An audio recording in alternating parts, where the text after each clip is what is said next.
This is episode 16.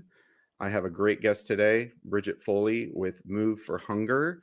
And I'm excited to learn more, not only about her, but also the great organization she represents, spreading the message of alleviating hunger amongst just people generally, but using multifamily as a great way to get more food to more people. So let's welcome Bridget to the show. Hey, Bridget. Hello, Evan. For everyone who's tuning in, my name is Bridget Foley. I am the director of Multifamily Partnerships at Move for Hunger. We do work with multifamily people across the U.S. to collect food, move in, to move out throughout the year, and to bring that surplus food to local food banks. So I did meet Evan back in 2018. That was when we started. That's when I actually started my career. I was a career woman in the making at that point. So my first job, I did go to James Madison University. I studied health and policy, public policy while I was there. Go Dukes. Homecoming is coming up, and I'm super pumped to see all the alum that are going down. So I went to JMU. I studied health and policy. I also studied a lot of nonprofit management and worked with a lot of different nonprofits, including the American Diabetes Association, as well as a camp up here in Sussex, New Jersey, called Camp Najeta, which works with type 1 diabetic kids over the summer to give them a wonderful experience, a normal, quote unquote, experience for type 1 diabetic kids. So I've always been involved with nonprofit. I was a Girl Scout. I did a lot of philanthropy, a lot of volunteering in my youth into high school and college as well. I was in a sorority. So you got to get all that, those points too for being in a philanthropy, being in a sorority as well. So we did a lot of local community work down in JMU. So I've always had that passion to give back, as well as bringing that into my career as well. That was something that was really important for me to make sure that I had that sort of give back spirit. So I fell into multifamily. I feel like that's a constant thing, like a motto of the multifamily industry. Oh, I just fell into it. But I really did, because when I looked up nonprofits in New Jersey and found Move for Hunger, I was not expecting to go into such a great, passionate industry that the multifamily industry is. We really started back in 2018, the program, with only 8 properties, where I met you, Evan, out in Washington, out in Seattle. And we worked with the association out there, thanks to Trisha and the team out there, to really bring awareness to food insecurity and food waste, not just in Seattle, but as Washington as a whole. And within like about 6 months, we collected 1,200 pounds of food within those 6 months that went all to Northwest Harvest. Obviously, that was a success for the pilot, and we really have not stopped. We went all the way through the West Coast, made our way back East Coast. I am a Jersey girl. It's nice to have some like Jersey properties hanging out with us and giving back, as well as some Pennsylvania, Delaware, like my Northeast gang they represent. It's been nice. We do now work in all 50 states though, and that's really was a huge help from Court Furniture Rental back in 2018, who really helped us expand our reach to all 50 states and all the markets. So we now work with over about 3,000 properties nationwide. And this year alone, we've collected 90,000 pounds of food. So from 8 properties with 1,200 pounds of food to 3,000 collecting 90,000 in 5 short years, or really 4.5 short years. It's really incredible to see that impact that not just my team has been able to make, but the people of the multifamily industry as well. So a little bit about me and our team as well. I think it's funny that you joined the cause by Googling nonprofits and pop up Move for Hunger, which was just more of an idea at that point, basically. How many properties was there anything even happening yet? Or were you like ground floor? I was ground floor. I shout out Adam, our executive director, obviously, and Kelly DePino, she's no longer with the company, but she really launched she was a director of programming at the time for our mover side. So we had a huge following in the movers and the relocation and corporate housing. And we really started in 2009 with those industries. And from there, we were able to really not really reinvent the wheel, take what was going good and bring it over to multifamily. So those 8 properties, when I came on, I was the person to not only try to expand, bring more properties on, also make sure that people are being engaged, making sure that people were getting their program materials and that was being sent out. At the time, we were in a small office. We had, I think, 10 people on the team. And I remember just always printing out program letters. We would send out 100 to each of these properties. And I would just sit at the printer. I was like the master of the printer at the time. We now use digital because it's a lot more sustainable that way. Hashtag recycling. But yeah, when they brought me on, I was the person to really expand the program. And then when we brought more people on, or more properties on, we were able to bring more people on to really engage those properties and help out with the transportation as well. So right now we have 1, 2, 3, 4, 5, 6 people that kind of lead the multifamily transport and engagement, including myself and my team member, Jennifer, as well. So really focusing on those partnership aspects. Okay. So do you guys actually have people in your different markets to collect food, or is it a volunteer-based thing and work that way? So it is volunteer based. We do have, I mentioned court furniture rental. They've been integral in the expansion, but also just the continuation of the program, the sustainable, I guess, program as it is. We really will ask if we have maybe a pickup, somebody at, say, the Century out in Seattle. Shout out the Century Pillar Properties. So they'll come to us, say, hey, we have 10 bags of food. Can you schedule a pickup?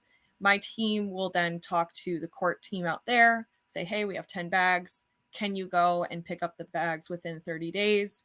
They usually say yes, they have time, and they'll go and they'll pick it up, and then they're the ones who bring it to the food banks. Sometimes if there's a property around here, like I'll go and pick up. I know we have some people, we are fully remote now, so we have people out in Denver, we have people out in Ohio, Florida, Texas, New York. Most of our team still is in New Jersey, but we have been expanding.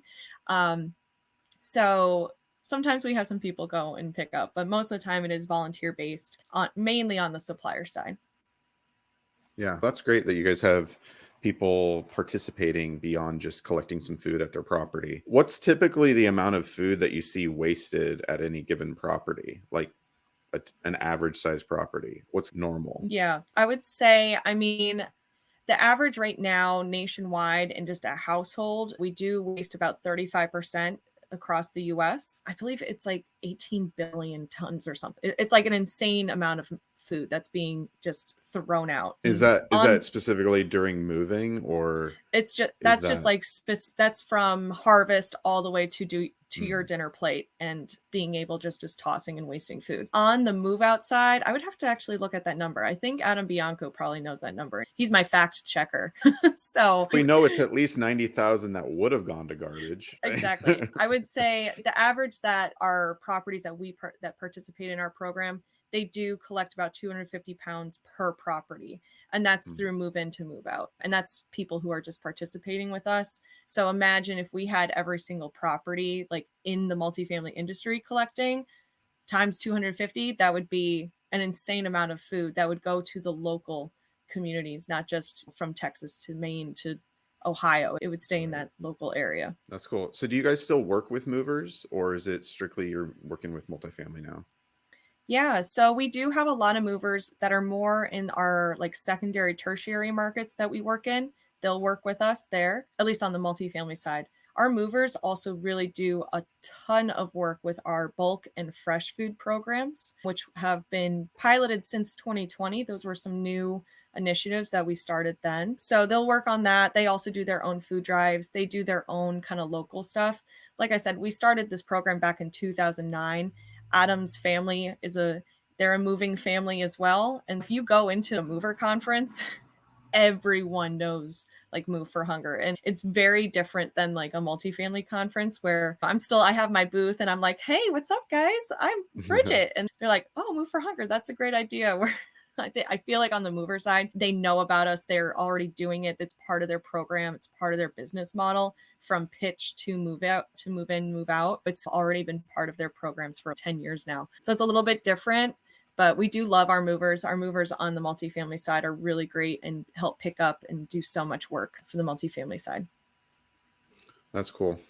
Yeah, I just can imagine there's so much even more waste that's out there that, isn't being captured yet, which is why anyone watching that is not participating with Move for Hunger should reach out to Bridget, because she would be more than happy to give you all the information on how to get this set up, which I imagine is a pretty simple process overall. Instead of the Yeah, garbage can, you put it somewhere where it can be used.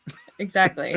Rather than putting it into a black garbage bag, you're putting it into a brown recyclable collection bag that we will then take for you. And what's nice about it is like it truly takes away the one issue that people always, that challenge of, oh, I want to do good. Oh, Mm, I want to go to the food bank and drop off my stuff. I'm going to go to Goodwill and I'm going to go drop off my clothes, or United Way. And then you never do it.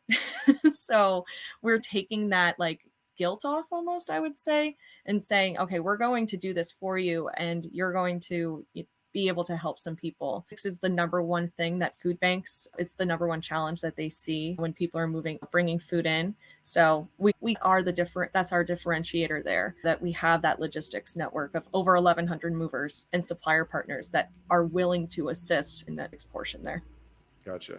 And so when somebody moves out, do you guys say, hey, give that person a bag?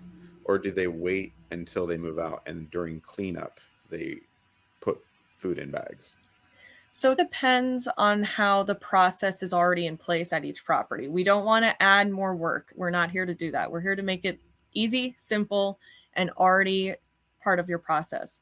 So most of the time though, our properties will put some sort of that program letter either in a printable folder if you're old school, or attach it as a PDF if you're super high tech, doing some sort of push notification or text message saying, hey, when you're moving in or when you're moving out, make sure to bring your food to the leasing office or the maintenance office or management office, whatever you want as your central location. And we do a few reminders throughout that. A lot of our properties that we work with will have a few reminders prior to move out or even prior to move in when people want to do that as an option, as a benefit for people who are moving into the property. So as long as it's at a central location there, that's all that matters. We do have some property managers too, especially during COVID, like during the beginning of COVID in 2020, that were just saying, you know what, leave it in the unit, we'll pick it up, we'll clean it out after. We still provided them the bags. When you sign up, you get unlimited amounts. So we just send them out pretty much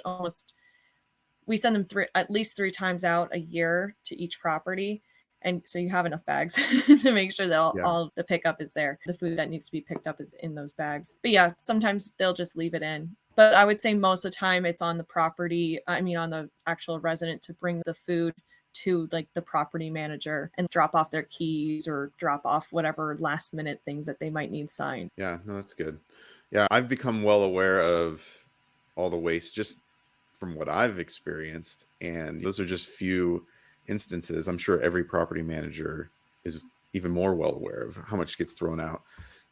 So many things get left behind when people move, especially if they're going across country or whatever. So they end up leaving their food because they're like, well, I'm not going to take it with me.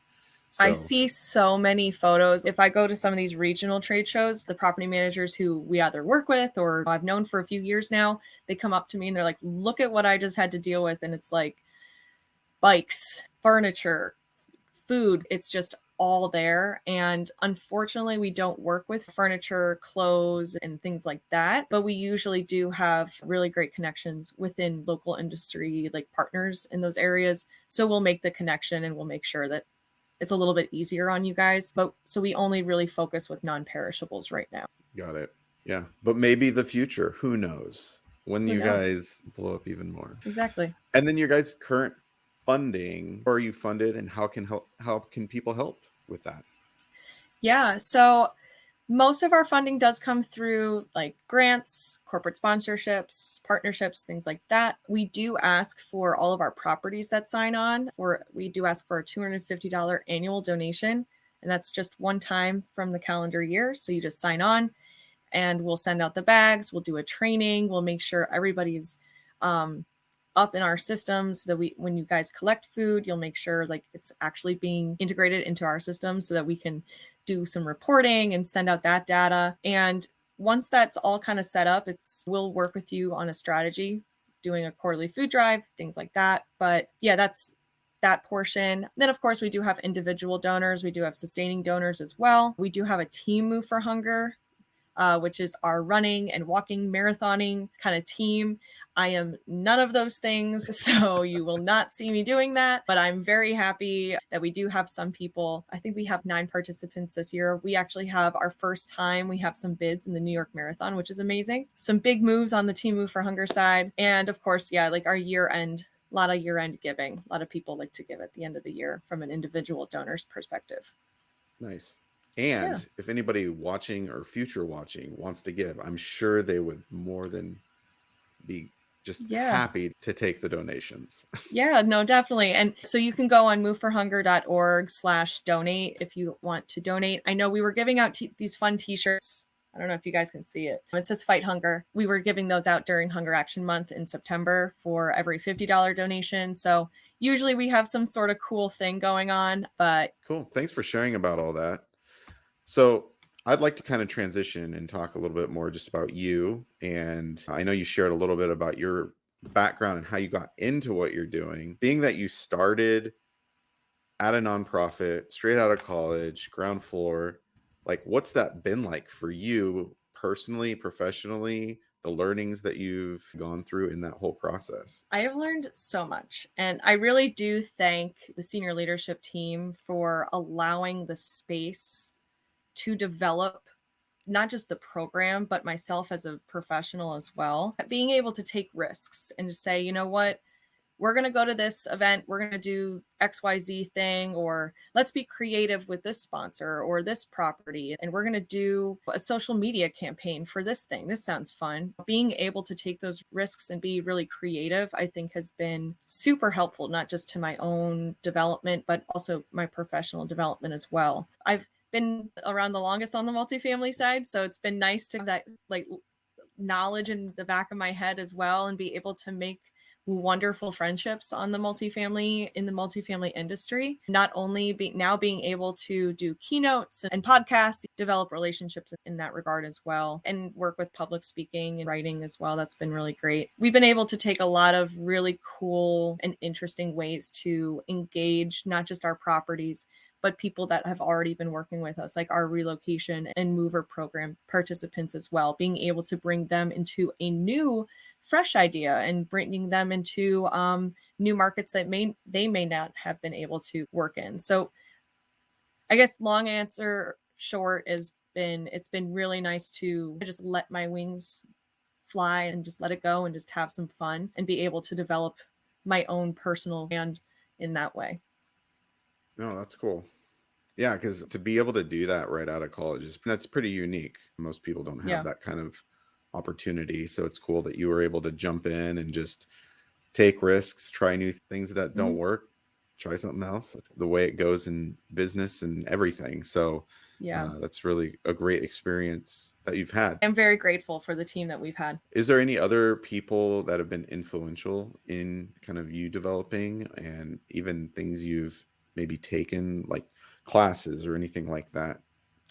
Yeah, so I'll do I'll do a two-prong approach to this question. All right. I would say to the classes and certifications and things like that. Obviously, going through all these trade shows and conferences, you learn so much just not only on the trade show floor, but obviously going through the education sessions, learning about the multifamily industry. That was like I had no experience in this industry. Going to those Right. things, I was able to learn through trends in industry, things like that. I also did get the opportunity in 2020 to actually go to NYU for their executive certificate program over there for corporate social responsibility, being able to learn through sustainability, CSR, what that means as a business. I got to meet so many really cool people through that as well, like literally people from Sweden and Mexico. It was like really cool to meet different people that otherwise I would not have been able to meet, especially during 2020 with all the COVID and pandemic kind of precautions there. So that's been really cool being able to expand my knowledge in a different business sense. And I do want to shout out some people that have been able to, I think, help me develop and in my own confidence and just as a person, as a woman, I think in leadership as well. That was our 3 actually, my old Kelly, a shout out to Kelly DePino and Megan Longo and Margot Chinchat, because they've really been able to, if I had a problem, if I had a question, like, does this make sense? Do I sound mean? Which I think is something a lot of women deal with in the workplace. Does this email have too many exclamation points or too many smiley faces? Like going to them and being like, hey, can you help me out with this situation? And also being advocates for really push myself in those ways. It's really good to have a support system of, as a young woman professional, it's nice to have those kind of other women supporting you and lifting you up as well. So I think that's my little two-prong approach: learning, but also learning from people as well in the workplace. Yeah, it's great you've had those people. And I think you're right. I think honestly, woman or not, like being young in business, it can be really daunting to especially get Oh into a yeah. position where you're speaking in front of people with authority, thinking, hey, I have so much to say and you should listen to me. Yeah, That can that was be, like one of the biggest things that I had to get over. yeah, And we talked about it we actually did an internal webinar about just being a woman in the workplace. We did it for Women's Equality Day. And yeah, we had our board member, Cindy Claire, on to just talk about all this kind of stuff. And it was just like a lot about imposter syndrome. And that I think that's mm, something that a lot of young people, including myself, but you kind of have to think you're the expert and be like, no, this is my mentality. I am the expert. I know what I'm doing, and you're yeah, going to listen to me. And that was something I had to learn throughout going through these trade shows and talking to the C-suite, talking to executives as a coordinator, fresh out of college, fresh faced. Didn't yeah. Going to the first trade show, I didn't even have my pitch correct. Adam would actually come into the office and be like, what's your pitch? And I'd be like, we are Move for Hunger and we do things. And he'd be like, work on that, please. I was like, okay. It's like, I got it to work. Obviously, I'm here still 5 years later. Yeah. But yeah, it was definitely having those kind of conversations, and having that confidence is definitely something I've had to Yeah. work on and Yeah. will have to work on. Speaking of imposter syndrome, I actually hear that a lot. It seems to be coming up a lot, that whole idea or topic. Um, Actually, if you could even, in your own words, explain what that is, because there's probably a lot of people that hear it, don't know what that means, and like, what Mm-hmm. does that mean in business and such? Yeah. Now, even though I said I was an expert in everything, I'm definitely not an expert on Sure. definitions. So, in That's my okay. own That's why words, it's in your own words. It's all good. in my own experience, it's definitely it's that like guilt or needing that reassurance, like, oh, do I know my job? Mm, Am I actually supposed to be in this room where people are having these conversations? Like, it's almost like a confidence issue. That's really where I think it lies at the end of the day. It definitely is something that I think a lot of young professionals deal with. Even just, I think maybe just throughout, I think every professional deals with it. You go into a room and you get that right. anxiety going into a business meeting, and is it going to go well? Am I going to be able to make this deal? So I think everyone deals with it. And the more you know that everyone deals with it, and that we're all just kind of here to Right. hang out and make some deals and hang out, take a little bit more of a laid back approach. That's helped me in a lot of my imposter syndrome, at least. Yeah. Yeah. I think it is natural for people to feel that way for sure. But it's always interesting to come across the people that don't seem to have any of that issue. And like, how is that? Why are you just confident in what you're Yeah. doing? Yeah. I get that. I do get that a lot. Some of the people, we've just been talking internally about it, and they're like, I would never have thought that you had that issue. I'm like, oh, girl, wait until you see my pre-show. Like, I have my 7 different things going on before I even got on a call. So like, you figure out the way to feel confident in yourself. And Yeah. I think the more people see other people as just like what we are, just people, it's a lot easier to get over that and bring that confidence back into your own space and get over that imposter syndrome. I'm glad that you've continued to work through that, because I don't think you're an imposter. I think at this point, you can call yourself a boss, the boss of Move for Hunger. Yeah. Do I get the cool necklace now? Oh, I will send you a necklace. Perfect. 100%. Yes, I will. If you don't know, I work for a company called Community Boss. we embrace our boss brand to the full extent. We have boss necklaces, all the things. So if you find yourself being a boss and you are feeling left out in not having a boss necklace, let me know, direct contact me, and I will gladly get you a boss necklace. I can't wait for mine. Every single time I see those, I'm like, I need to get one of those. Oh man, I should have gotten you one at NAA when I saw you. I'm so sorry. It's okay. It looks like maybe Vanessa's maybe not on anymore. So I'm just going to go ahead and ask her question. She would just really like to know if there's any repeat challenges that you faced day to day and how you overcome them. That's a great question. We just were talking about it. I think honestly, and this is me being fully transparent, vulnerable, I think is very important in these kind of conversations. Especially, I think NAA does a mental health awareness week. I know that's in May, but they have a lot of really great conversations around this. But definitely like anxiety, not just in public speaking, but just in general. Yeah. Anxiety is a huge thing that I personally challenge with. And I think it's something that you learn your own kind of rhythm to get into. I know we talked a little bit about it internally as well, where, you know, your pre-show like space. Okay, Yeah. let me close the door. The dogs are outside. Okay, great. I have my ring light on. I have my water. What's going to make me comfortable so that I'm not just like tapping my finger on the table every single 5 seconds. I think that's something that like I personally struggle with. You can maybe see it sometimes in some conversations, but professionally or like with, I guess, Move for Hunger side, the only challenge communication, I feel like every property management company has a different communication base, whether it be we like to have our property managers only talk through text message or through phone or through email.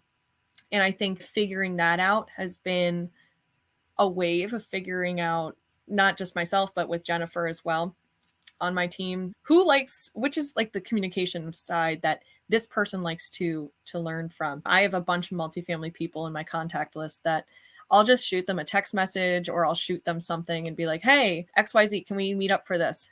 Great. There's some people that like really in-depth emails. So you learn through that. But I think that from like a Move for Hunger side, that would be a big challenge that we see. And then personally, definitely like that anxiety, that again, that imposter syndrome of like just making sure that you're confident in those different calls that you're going into. Right. That was a really great question. That made me Thanks for think. asking, Vanessa. She's here. She said, I'm here. Vanessa. So, yeah. Thank you for answering it, first of all. Yeah. So, I like to wrap up with 3 questions. Rapid fire. That's right. So, we are Community Boss. And although our solution is about physical space and helping manage things like parking and amenities, we are based around the idea of community. So, for you personally, how do you like to build community, either in your professional or personal life? Professionally, I am super involved with some of the local associations. So the Pennsylvania Apartment Association, even though I live in New Jersey, has been a huge community source for just networking, making new friends, making new industry partners, also giving me the space to have opportunities to talk to people on stage has been really great. So I would say joining those associations and really networking within them have helped me out professionally as a community sense. Personally, I do having like, I guess, alumni kind of conversations from JMU, from my sorority. I was a Delta Gamma, so I do a lot of work with my Delta Gamma sisters. I was involved with some of the local churches here prior to COVID with singing with the church choir. So being able to do those things as well as volunteer. I've been doing a lot of work with the Clean Ocean Action Guild Association out here over by Sandy Hook, New Jersey, doing beach cleanups, beach sweeps, things like that. So that's a little bit of what I do in my spare time when I'm not traveling all over the world. Thanks for sharing. I'm glad you're able to engage in those different ways. That's really great. If you were to have somebody over for dinner, what would you make for them? I make some really good tacos. All right. So I guess, Evan, you got to come all the way out to New Jersey for some tacos. Heck yeah. I like a taco. Great. Awesome. Oh, and margaritas. We have to have the margaritas there too. Oh, tacos and margaritas go hand in hand. Yes, yeah. So it's a connection. It's a partnership. Yeah. Yes, I agree. And then finally, we are Seattle based here at Community Boss. So it wouldn't be appropriate to not mention or not ask, what's your favorite coffee drink? Oh, that's a good question because it really depends on which day and how I'm feeling because I am a huge It's coffee fall nerd. now. It's fall now. I'm not a So pumpkin spice girl. okay, all right, I am all an right. iced coffee girl through and through. I do love a good iced Americano with a splash of oat milk. Um, and so that's my go-to. Or I just go to Dunkin' and get like an iced coffee with caramel because I'm basic. So you like the really good coffee, but sometimes it's just Dunkin'. Yeah, sometimes you just need like something in you Okay, to wake you up. fair enough. Fair enough. All right, we don't have Dunkin' out here, so I think it's been outlawed actually. That would make sense. Yeah, yeah. I think It's there's a like law in there Seattle. is a law. Starbucks is probably lobbied in some way, and it's just not allowed. I could totally see that. Thank you for sharing. And for all that were watching, I really appreciate it. Every Wednesday we do this. We talk to a boss. We learn about why they're awesome, just like Bridget.